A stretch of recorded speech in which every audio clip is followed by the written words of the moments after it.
अस्सलाम वालेकुम dear students. आज हम सीखेंगे डियर स्टूडेंट्स सर्कल क्या है और सर्कल से रिलेटेड कुछ टर्म्स हम सीखेंगे। उसके बाद कुछ थ्योरम्स भी हम करेंगे, लेकिन पहले क्या है सर्कल हम आपको समझाएंगे। फर्स्ट ऑफ ऑल हम पहले डेफिनेशन पे आते हैं। It is actually the collection of points on a plane which are equidistant from a fixed point. इसका मतलब ये है डियर स्टूडेंट्स, अगर हम एक फिक्स्ड पॉइंट लेंगे यहाँ पे और इसका नाम सी रखेंगे और हम इसके इर्द गिर्द छोटे छोटे पॉइंट्स ड्रा करेंगे, लेकिन पॉइंट्स हम ऐसे ड्रा करेंगे कि उस उन सारे पॉइंट्स की जो डिस्टेंस है वो इस फिक्स्ड पॉइंट से सेम होनी चाहिए। यानी जो डिस्टेंस यहाँ से यहाँ तक हो वही डिस्टेंस यहाँ से यहाँ तक हो, वही डिस्टेंस यहाँ से यहाँ तक हो, वही डिस्टेंस यहाँ से यहाँ तक हो। तो ये जो डिस्टेंस है हमेशा सेम होनी चाहिए। ये जो बीच वाला फिक्स्ड पॉइंट है इसको हम सेंटर कहते हैं, ठीक है। और ये जो पेरीमीटर है, बाहर जो पाथ है पॉइंट्स की, इसको हम सर्कमफ्रेंस कहते हैं। तो ये एक सर्कल हमने बनाया और इसका सेंटर जो है, जो फिक्स्ड पॉइंट हमने लिया, उसका नाम हमने सी रखा और इस फिक्स्ड पॉइंट को हम सेंटर कहते हैं। क्या कहते हैं? Centre of the circle. और अगर हम इस सेंटर से लेके किसी भी पॉइंट तक हम डिस्टेंस निकालेंगे, right, we take a point A और ए पॉइंट से लेके सी तक जितनी भी डिस्टेंस है इसको हम रेडियस ऑफ सर्कल कहते हैं। क्या कहते हैं? Radius of circle. अब देखिए, अगर मैं दो पॉइंट्स ऐसे ज्वाइन करूं कि उनकी जो लाइन है वो सेंटर के बीच में से चली जाए, सेंटर के थ्रू चली जाए, उस ए सी, या ए तो ऑलरेडी हमने लिया है, इसका नाम मैं रखता हूं पी क्यू और इस पी क्यू को हम डायमीटर कहते हैं। क्या कहते हैं? डायमीटर कहते हैं। अब एक और डेफिनेशन हम यहाँ पे एक्सप्लेन करेंगे।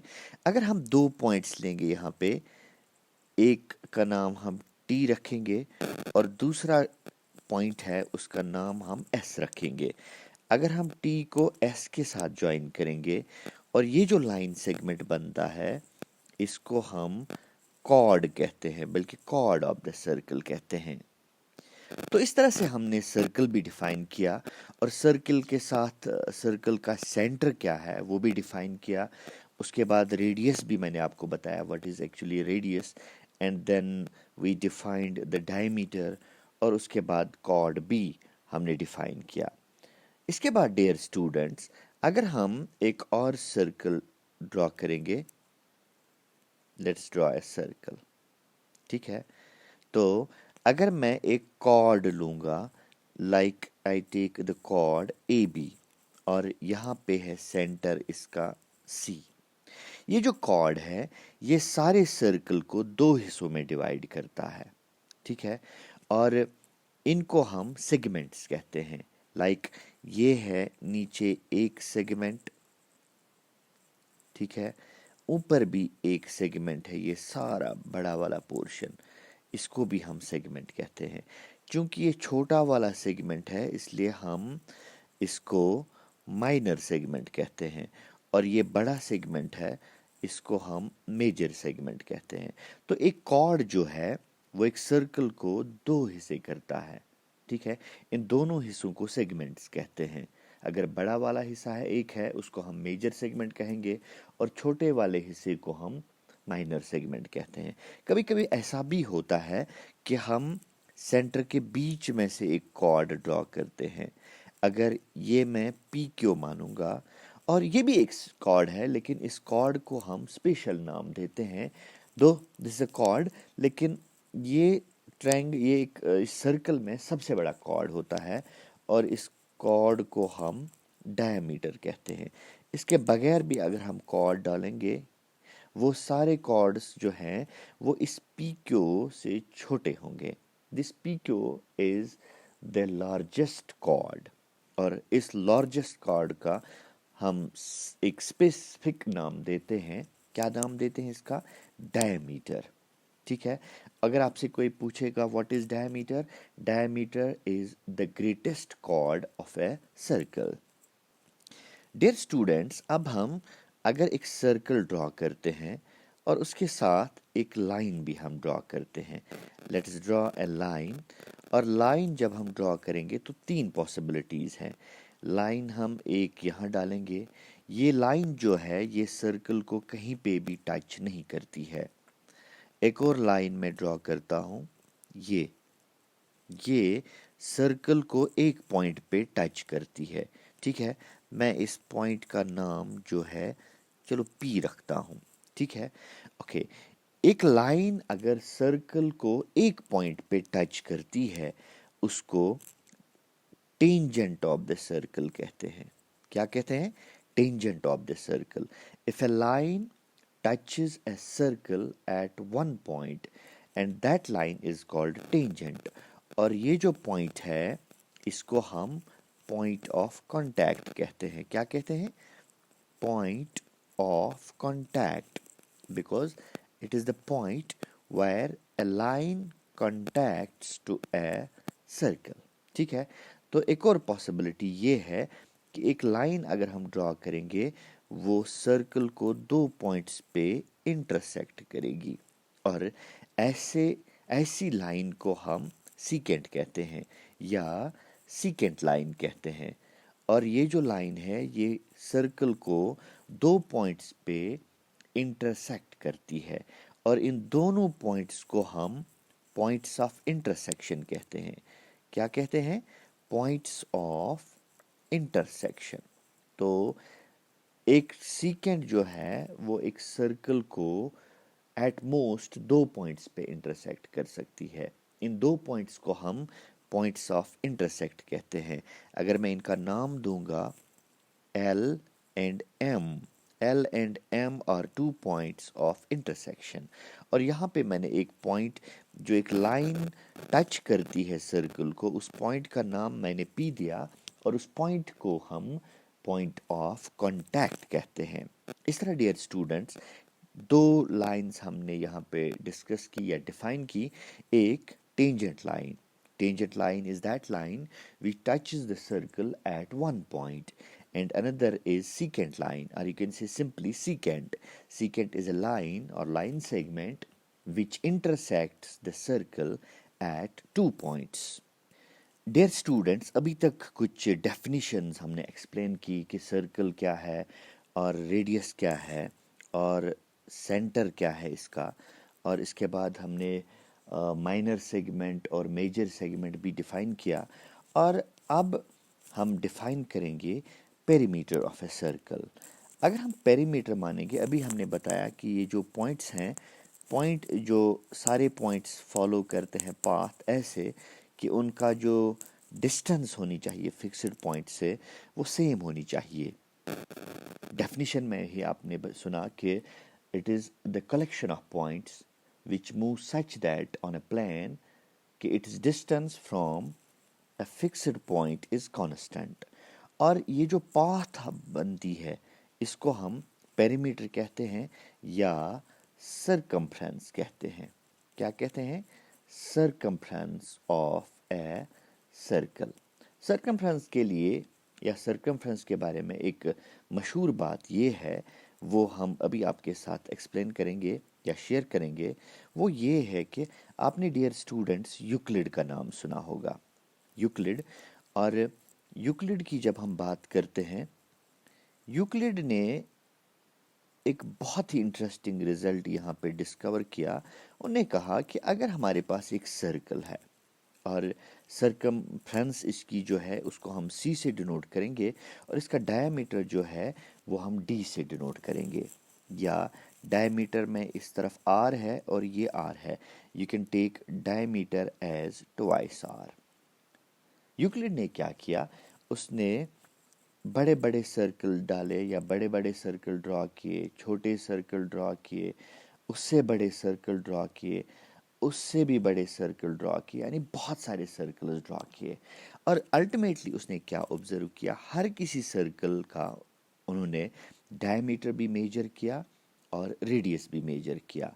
एंड इंटरेस्टिंगली उसका जो अगर डायमीटर का और सरकमफ्रेंस का रेशियो यूक्लिड ने लिया, सरकमफ्रेंस डिवाइडेड बाय डायमीटर, वो हमेशा एक कांस्टेंट के बराबर आता था और उस कांस्टेंट का यूक्लिड ने नाम दिया पाई। तो इसका मतलब ये है कि अगर हमारे पास सरकमफ्रेंस डिवाइडेड बाय डायमीटर है, that is considered to be, or you can say that is denoted by a Greek word pi और Greek letter pi। और पाई की जो दास्तान है, पाई ऐसे भी डिफाइन किया जा सकता है, it is the ratio of circumference with diameter. और डियर स्टूडेंट, जैसा कि आप जानते हैं कि डायमीटर जो है वो रेडियस का दुगना होता है, so I can write circumference divided by 2r is equal to pi, यानी circumference is equal to 2πr।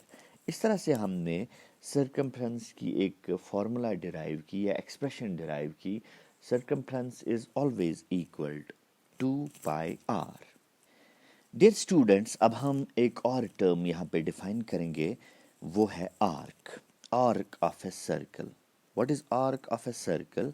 अगर हम पार्ट ऑफ ए सर्कल लेंगे, ये है सर्कमफ्रेंस, और you can say the part of the circumference. अगर हम दो पॉइंट्स लेंगे ए और बी, इसके बीच जो है कंटिन्यूस पार्ट जो है सर्कल का, उसको हम आर्क कहते हैं। इनफैक्ट अगर हम यहाँ से ऊपर के साइड में भी लेंगे, ये भी पार्ट ऑफ द सर्कल है, इसको भी हम आर्क कह सकते हैं। क्योंकि ये बड़ी वाली आर्क है, इसलिए हम इसको मेजर आर्क कह सकते हैं। मेजर मीन्स बिग वन, यानी बड़ी वाली आर्क। और ये जो है ए बी, यहाँ से यहाँ तक ये छोटी आर्क है, इसलिए हम इसको माइनर आर्क कहते हैं। क्या कहते हैं? माइनर आर्क कहते हैं। और इसको रिप्रेजेंट कैसे करते हैं हम? अगर हम लिखेंगे A B is an arc, that means A B के ऊपर हम एक आर्क टाइप डालेंगे और इस तरह से हम ए बी आर्क को डिनोट करते हैं या डिफाइन करते हैं। ठीक है, तो आर्क के बाद अब हम सेक्टर यहाँ पे डिफाइन करेंगे। अगर हमारे पास एक सर्कल है, like we have a circle and let its center is C, हम आर्क लेंथ ड्रॉ करेंगे ए बी इज आर्क। और अगर हम आर्क के एंड पॉइंट्स ज्वाइन करेंगे सेंटर के साथ, ये जो यहाँ पे पोर्शन बनता है, this is called the sector of the circle. And दो अपर पोर्शन जो है वो भी सेक्टर ही बनता है, लेकिन उसको आप, जो बड़ा सेक्टर है इसलिए आप उसको मेजर सेक्टर कहते हैं। ठीक है, और जो छोटा वाला सेक्टर है उसको आप माइनर सेक्टर कह सकते हैं। ठीक है, this is all about the sector. Dear students, अब हम एक बहुत ही इम्पॉर्टेंट थ्योरम यहाँ पे प्रूव करेंगे। वो है द थ्योरम का जो स्टेटमेंट है वो है equal cord subtend equal angles with the centre. इसका मतलब ये है कि अगर हमारे पास एक सर्कल है और हम दो कॉर्ड्स लेंगे, एक लेता हूँ मैं A B is a chord and यहाँ पे है सेंटर सी। अब ये ए बी जो है अगर हम ज्वाइन करेंगे सी के साथ, यहाँ पे एंगल जो है वो एंगल एक और कॉर्ड में लूँगा, यहाँ पे दिस इज पी क्यू। ठीक है, such that A B is equal to P Q. अब ये जो पी क्यू बनाएगा सेंटर के साथ एंगल, ये एंगल और ये एंगल जो है ये बराबर है, सब्जेक्ट टू द कंडीशन कि अगर कॉर्ड्स जो हैं वो इक्वल हैं। तो हम क्या करेंगे, हम पहले लिखेंगे यहाँ पे गिवन क्या है। Given is two equal chords. हमारे पास दो इक्वल कॉर्ड्स हैं, क्या क्या? एक है पी क्यू एंड दूसरा है ए बी। ठीक है, इसके बाद प्रूव क्या करना है हमें? I will write here to prove. To prove is we have to show angle ACB is equal to angle PCQ. ये हमें प्रूव करना है। और प्रूव हम क्या करेंगे, कैसे करेंगे हम इसको प्रूव, तो हम देखते हैं, हम ज्वाइन करते हैं सेंटर, जो end points of the chord हैं वो सेंटर के साथ हम ज्वाइन करेंगे। Now we see in triangle ACB and triangle PCB, अगर आप पहले देखेंगे PC is equal to AC because same sides हैं और ये एक ही सर्कल के रेडिय हैं, ठीक है। I write PC is equal to AC, reason में लिखूंगा रेडिय ऑफ सेम सर्कल, ठीक है। इसके बाद अगर मैं एक और साइड देखूंगा, this QC is equal to BC, QC equal to BC, तो इसका मतलब ये है, मैं लिखूंगा QC is equal to BC, ये भी रेडियस ऑफ सेम सर्कल है, ठीक है। इसके बाद तीसरा साइड जो है, अब जो गिवन है कि PQ is equal to AB, यानी वो कॉर्ड्स जो हैं ऑलरेडी दिए हुए हैं, PQ is equal to AB। Now I can write by SSS criteria for congruency, या कॉन्ग्रुएंसी में क्राइटेरिया है, अगर एक ट्रायंगल के तीन साइड्स दूसरे ट्रायंगल के तीन साइड्स के बराबर हैं, then we can write triangle PCQ is congruent to triangle ACB, which implies angle PCQ is equal to angle ACB because corresponding parts of congruent triangles are equal। तो इस तरह से हमने प्रूव किया कि ये जो एंगल्स हैं मेड बाय इक्वल कॉर्ड्स, ये आपस में बराबर हैं। Dear students, in coming lectures हम कुछ और थ्योरम्स प्रूव करेंगे सर्कल के हवाले से। इस वक्त I take a leave from you all, wish you all the best and good luck.